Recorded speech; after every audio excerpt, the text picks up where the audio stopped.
বাংলাদেশে যদি অসাম্প্রদায়িকতার নামে, সেকুলারিজমের নামে বহু ভণ্ডামি দেখেছি, কিন্তু বাস্তবতা হচ্ছে জামাত ইসলাম যে কার্যক্রম করেছে তার কাজ প্রমাণ করে দেব একমাত্র বাংলাদেশ জামাত ইসলামই বাংলাদেশের একমাত্র অসাম্প্রদায়িক দল।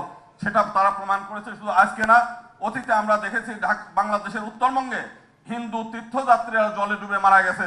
তাদেরকে আমরা জানার আগেই তারা তাদেরকে সাহায্যের হাত বাড়িয়ে দিয়েছে, তাদেরকে সেই ব্যবস্থা করেছে। আজকে আমাদের এই দেশের রাজনীতির কথা শুনলে মানুষের মধ্যে এই করে যে রাজনীতি করেন না। বাংলাদেশের মানুষ সেবক চায় এবং জামাত ইসলামী জনগণের সেবক হিসেবে সেই কাজগুলো করছে।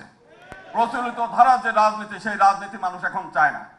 এখন মানুষ উদ্গ্রীব হয়ে আছে যে এই দেশ সব সংগঠনকে দেখেছে, এই দেশের আলেম ওলেমা দ্বারা, ধার্মিক লোকদের দ্বারা এই দেশ একবার দেশ পরিচালনা হোক, সেইটা চায়। এবং আমরা চাই যে আগামী দিনে জামাত ইসলামের নেতৃত্বে এই দেশ পরিচালিত হবে।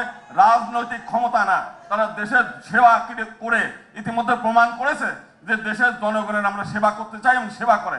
ক্ষমতা তাদের কাছে বড় চাওয়া না, সেটা অলরেডি জামাত ইসলাম প্রমাণ করে দিয়েছে। এবং এই দেশ, স্বামী প্রণবানন্দ বলছে যে এটা হচ্ছে নীতি, আদর্শ এবং ধর্ম আধ্যাত্মিকতার দেশ।